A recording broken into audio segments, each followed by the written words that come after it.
About 7 years ago, I was contacted by a small startup company who said, would I be interested in an electric vehicle charger that was smart enough to be able to vary the charge rate from your solar panels or your wind turbine?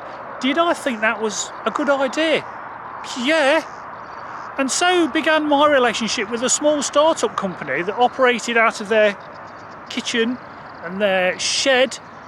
And this couple were looking for funding and asking me my opinion, and thus began my relationship with this company, Myenergi. I'm gobsmacked to their site.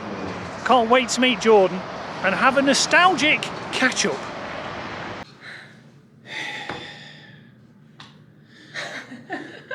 It's a bit emotional.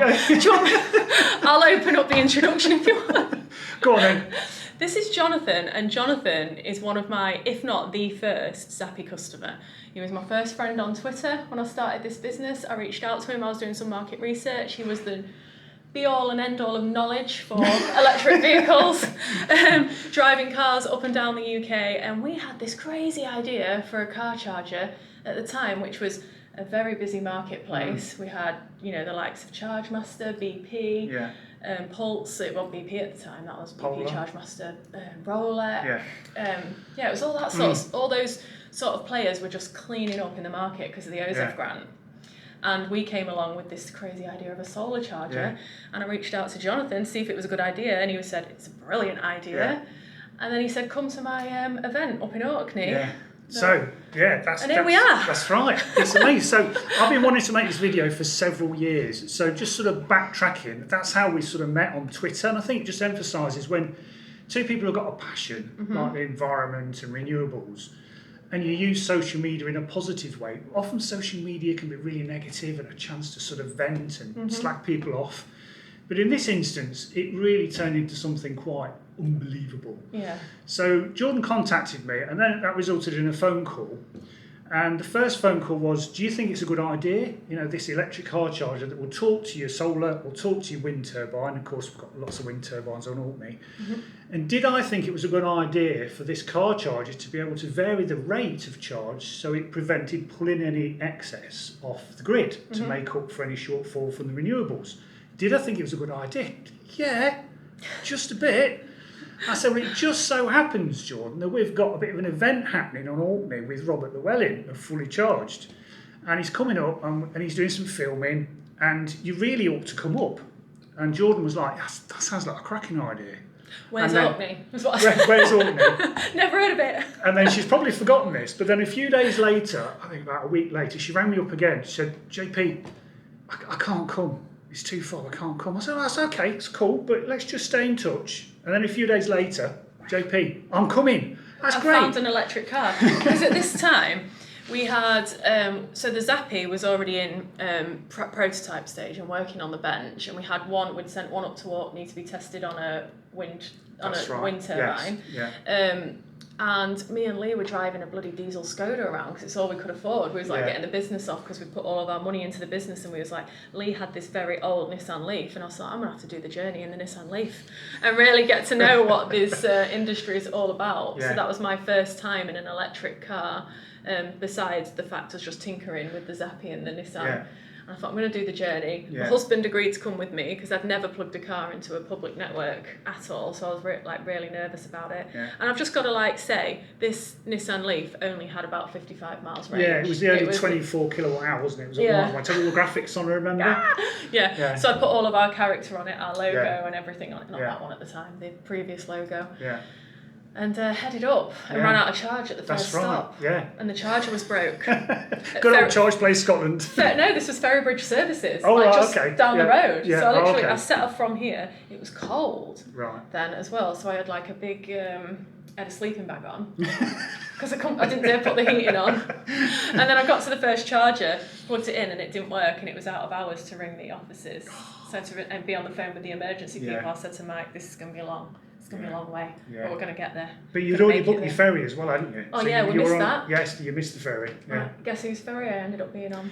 Yeah, it's a happy coincidence, wasn't it? But you're on the same ferry the next day. So you had to get bed and breakfast that night. In Thurso? In Thurso. Thurso. Not the most glamorous place on the planet. I liked it. it. It's very grey in Thurso. Sorry for Thurso folk if you're watching, but it is very grey. It's a bit like Wick. They looked after us though. Oh, that's nice. Because we missed the ferry, and then I was like, right, well, there's no hotel booked this side of the water. Yeah. We was late. Yeah. So some locals looked after us. We managed to get a hotel, and then it just so happened the next day on the next ferry I was on with the lovely Mr. Robert Llewellyn. That's right. And again, just backtracking slightly. So I said to Jordan, I said, have you been in touch with Robert? Because I'm sure he'd be so zizzed up about this Zappi charger. And Jordan said to me, I've tried emailing him, he just doesn't answer his emails, and if you're watching, Robert, this is no slight against you, mate. But I said, well, he's a very busy man. I said, I can almost guarantee if you shove this under his nose when he's here on Orkney, he will love it. Yeah. And because you missed your ferry, you're on the ferry the next morning, and who should be on the ferry but... Mr. Robert Llewellyn. That's right. And we hit it off. Yeah. And then, to be fair, you'd already done a good job at planting the seed with him, because Fully Charged as well at this time weren't, reviewing products or anything like that. It was just all about the cars, wasn't it? But Robert's enthusiasm. This is why I think people love him so much. Yeah. Once he understood what the product did, he was like, that's so simple. Yeah. That's so obvious. And then he just, when we pulled it out of the boot and was showing him, and then took him to show him the one at the turbine, he just wanted to film an episode there and then, didn't he? Which was amazing. And to bring people back to the story, we already had a crowdfunding campaign that we'd run and kicked off until that point, and we needed to raise £40,000 in that crowdfunder campaign to get the Zappi off the ground, to get it into production, but we only managed to raise 10. But I still saw that as a good sign, because it was only a 30-day campaign, and like your good self, 100 or 200 people or so bought that first charger, and we thought that is a good market test to see that there's a demand for this. So I've never done any crowdfunding, I've never paid anything, but when I saw the product and I heard it described by Jordan, I was like, where do I send the money? I was that enthusiastic. Take my money. It. So I just wanted to contribute to this crowdfunding with no guarantee that I'd get my money back, or no guarantee that the product would work, but I was just so amazed by what they were trying to do. I just wanted to contribute and put my money in a heartbeat. I didn't have to have any second thoughts at all, honestly. So, but then the Zappi 1 came out, which was always tethered. Yes. And because I was selling EVs at the time, so obviously you got Type 2 and Type 1, and I didn't want to be restricted just to Type 1. So I said, what I really need is an untethered, Jordan, so you can swap cables. And Jordan said, well, actually, it's not in development yet. So I said no to the Mark 1 Zappi. I said, I'll hang on for the untethered to come out. Still gave us your money though, didn't you? I still gave you the money. Sweet. And then we made him wait. Yes, and wait. And wait. 5 years later. How long was it? It was 2 years? No, it was 18 months or so, maybe. Yeah, was it 2018, 2019? Because you had a launch down in London, didn't you, which you invited me to? Yes. We went down to London. That was really nice. Went with James and Kate and loads of other EV nerds. Who are all still friends and supporters. And they were at Orkney as well, weren't they? Yes, that's right. Yeah, James and Kate came up. Yeah, so those bonds though with those early people back in those days will just never be forgotten. No. And on the way home, I say those bonds, but now I've forgotten his name. I feel like it was Pete. There was another guy, get in touch if you remember, but I ran out of charge and I didn't have a charging card. Right. Because it was a membership one and I was completely flat on battery on the way back, and I put it on Twitter that I'm flat and gave my location. And this guy, I can't remember his name, that's going to really bug me, drove 20 minutes out of his way from his home or from his work or whatever, brought me his card, started a charge, and I was like, that is when I was just hooked on the community as well of EV. I was just like, I cannot believe one tweet like that. It's when I had no following, none of the Myenergi success that it is today, and just the random kindness of people at the beginning of that early adopter journey of electric vehicles will never ever leave my heart. And those original people that supported the brand, that still do, when we've been through absolutely all sorts in these last 7 years, and like chaos at times, yes, our core loyal early adopters have always stood like by our side, and it's just so amazing. Yeah. I think again, just emphasise the power of social media when it's put to good use. It's just amazing things can happen, can't they? Incredible, yeah. So we've reminisced, Jordan, about how it started. So correct me if I'm wrong. I think it was like in your kitchen, and Lee was in his shed. Yeah, literally. I call it shed, and that's probably a bit harsh, but it was like a doctor's surgery in Binbrook, and he had one little corner of it with like a roller shutter door, with like no windows or anything. Right. And there was 3 or 4 engineers in this little room, like tinkering around with electronics, because we'd already had our 𝐓𝐇𝐈𝐒 product, which is a power diverter to the hot water tank, and that's where we took the concept for the EV charger. Right. So similar technology, but complete redesign, where it just does, as you said, keeps the grid at zero, minimises your import from the grid, and tries to get rid of doesn't want you to export unless you want to, if it's a decent tariff. So it just tries to keep your reliance on the grid as absolute minimal. And so we started in that little unit. Lee came knocking on my door because we'd worked together in the past and said, George, you had a mad love for this industry, you're crazy with your branding and your vision, and you've got the contacts in the industry, do you want to join forces? And it was 2016 that we joined forces and set up what is Myenergi. Launched the first products in 2017 in quick succession, so we launched 𝐷𝐸𝐿, and then Zappi, and then the hub, so that was taking it offline, and the 𝐓𝐇𝐈𝐒, the wireless sensor, so that it's easy to install of this stuff, because Lee used to be an electrician, so we wanted it easy to install. And there was literally me and Lee and probably 3 or 4 engineers. So there might have been like 5, 6 in total then? Total, yeah, max. 6. And me and Lee was funding that off our own cash. Like, Lee had more cash than me, granted. I was only in my early 20s, but I took a loan out for 20 grand, put it in to tie us over for another few months, risked it against my mortgage. Lee maxed out all his credit cards, put in any savings that he had. And then we just started to grow and build up, and we did the crowdfunder, we did the fully charged episode up in Orkney, which then the phone began to ring, and we just continued to grow it organically but fast paced. Then we started buying little bits of manufacturing equipment second hand that Lee had to basically get working from scratch, like rebuild the machines essentially. So we'd buy them, and then every part of it needed replacing, and wave soldering machines, and we took investment on in 2019 because we had a big order book. We couldn't afford to buy the components to manufacture the products. It's like a chicken and egg scenario. Yeah, so we was like, right now we need some cash because we need to commit to some volume orders of the raw components to be able to meet the sheer demand that we're seeing in the market, and start to build the name and build out through wholesalers, build out through partners, build out our electrician network across the country. And kept going. We're now 300, well, just over 300 people strong. 300 people, that's just awesome. This place is just jaw-dropping. When I came off the dual carriageway and saw it, I was like, I did a double take because I could see the logo from the dual carriageway. Yeah. So I wanted this. Awesome. This has been like a dream of mine and Lee's. We wanted to keep the business in Grimsby because it's where we're from.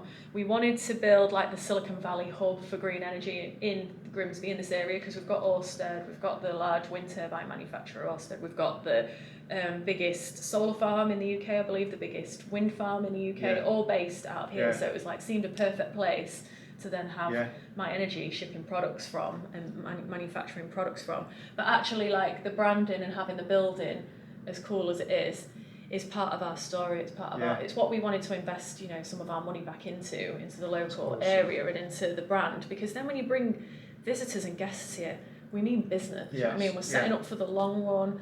This is our flagship HQ. It's great for marketing because it's brilliant for filming and blogging. You can see the products made. Like, people lie a lot in the UK. They say it's manufactured, but is it really? And Jonathan will show you real manufacturing, which is our facility. Lots of companies just stick a sticker on a box, put it in a box and say it's made in the UK. This is genuinely made in the UK. The Zappi 𝐷𝐸𝐿 and the Libby controller, genuinely made in the UK. Not the battery cells, before you come for me, because no one in the UK makes battery cells. But everything else, all the electronics and all of our other products are all made right here. So. Awesome. So I'm with Dave and Jordan. So Dave, where are we now? We're actually in our new goods inwards, in our new manufacturing facility. Wow. Okay. So in here now we've got 26,000 square foot of space for storing goods coming in and goods going out of the factory. Wow. We've got a new inventory setup, so this holds all our electronic components. before we start to manufacture. Yeah. So everything coming in here is all controlled, all stored.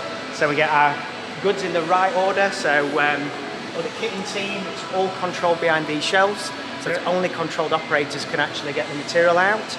Cool. And so we're ensuring that we're actually building the right, putting the right parts onto the right products in the right sequence. So it's amazing that we've got this this carousel here, so it's controlling everything, all our inventories, all under lock and key.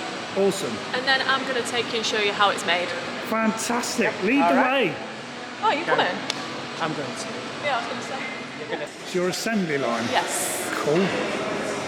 This is where the larger components get put onto the boards, but I'm going to take you to see the really fun stuff, the British manufacturing. Oh, excellent. This is awesome, Jordan. So this is like end of the line bits where the large components get in, then it gets packed. It goes through to the goods in with that Dave's just showing you. Yeah. And then this is where like the cool stuff happens. We've got all our anti-static on. We're anti-static, even down to our shoes as well. Well cool. So I can take you inside. So this is what British manufacturing is, and this is our production facility and our production line. 4 SMT lines. So our printed circuit boards go in at this end. They come through to what's called a pasting machine where the paste goes on. It's like paste solder. And then we've got these pick and place machines that put all the teeny tiny component parts on the board, which humans can't do very fast. Wow. So we need this part of production. Can we have a quick look at this? Yeah. This looks awesome. Oh, I can't see the reflection. So that's printed circuit boards. These little reels look. Yeah. As tiny components that are going onto the Zappi. And then the robot is picking and placing it onto the board, onto a printed circuit board. Yeah. And it comes through like a giant oven type of thing and bakes it onto the board. And that's what this is going through. Wow.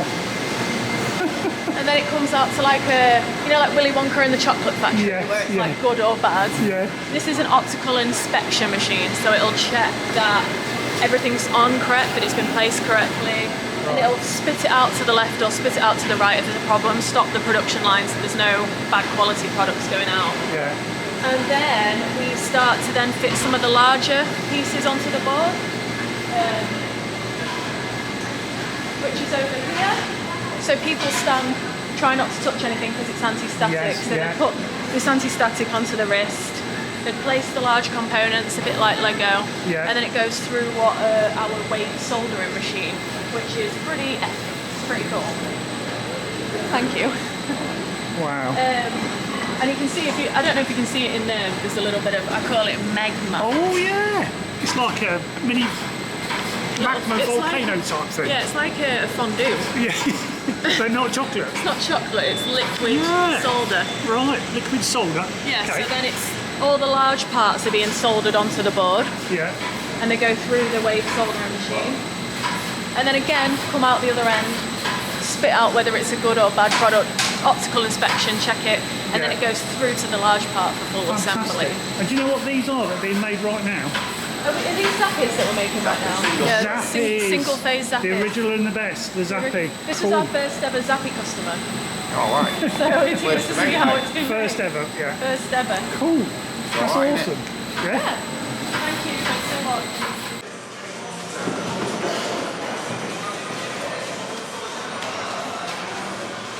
It's the final assembly. Getting packed, ready to go out to lucky customers.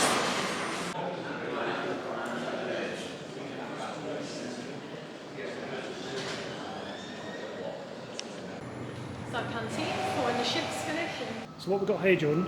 This is our training mezzanine. So this is where we can do some how-to videos, where we film some videos to show our installers, quick guides and things like that. We also get installers on site to show them how to configure all of the devices together, because you can have several devices on one property. Yeah. And yeah, it shows really, it's the commissioning of how it all links together for that eco home that you So you're even sort of walking electricians through and helping them get to know the products. Yeah, definitely. And you've got the Libby. Yeah. That's a stackable battery storage, isn't it? That's modular system. Modular, that's the word. Yeah. Fantastic. Yeah. Lots going on. And this is the most intelligent bit of kit that goes under appreciated. That's the 𝐓𝐇𝐈𝐒. Yeah. And that you wire the CT clamp to that. It means you just don't have to hardwire all around the house, and that'll transmit the signal of what the product's doing. It's really clever. this is like our auditorium bit. Yeah. Where we're in our research and development building at the minute, and this is where all of our engineers every Friday sit and do a show and tell, show us what they've been working on, what's coming up with new products, present it to the entire company. Yeah. Because we obviously, this is our HQ, but we've got people that work all over the country and in other countries as well.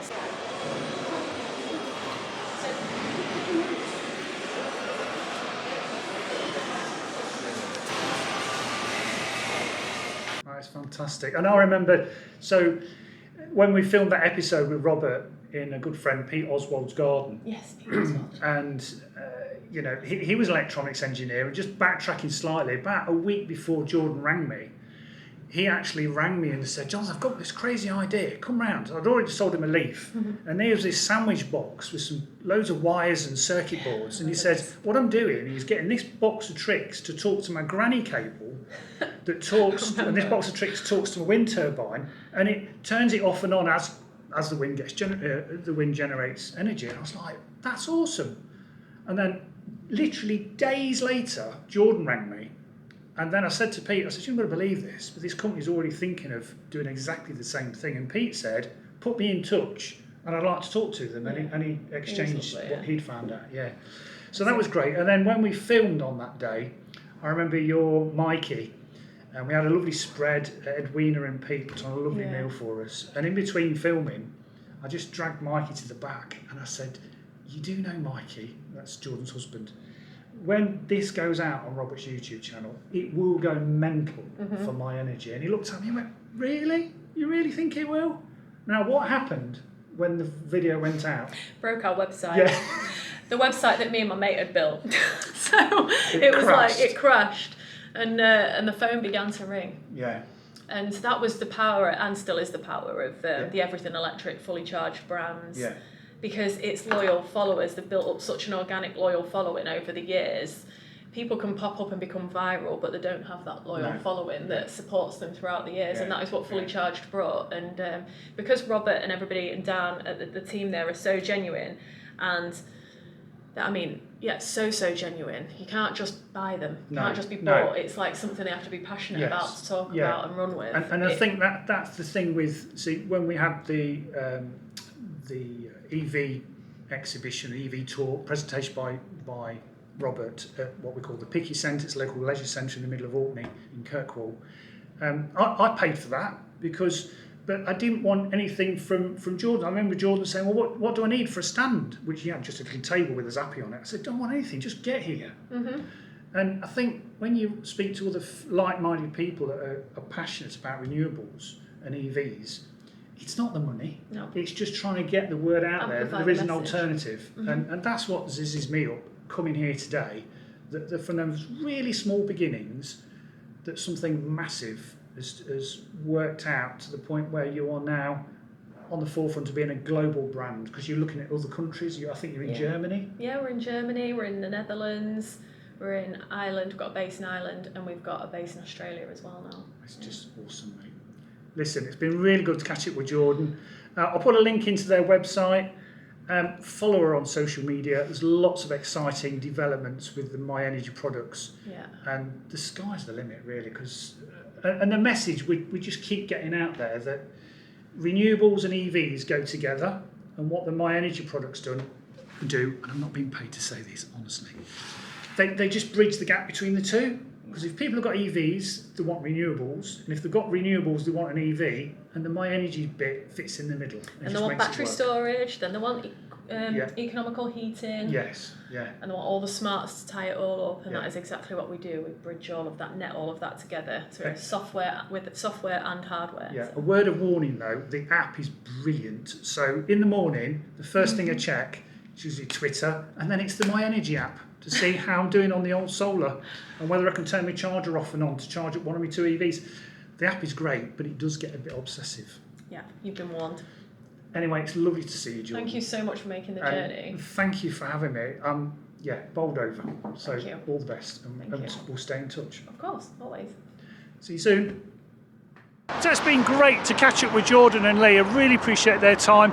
And it's nice to think that just through very humble beginnings, Orkney played a tiny peedy bit in their amazing growth to become a world leader in smart EV charging, and I wish them all the best.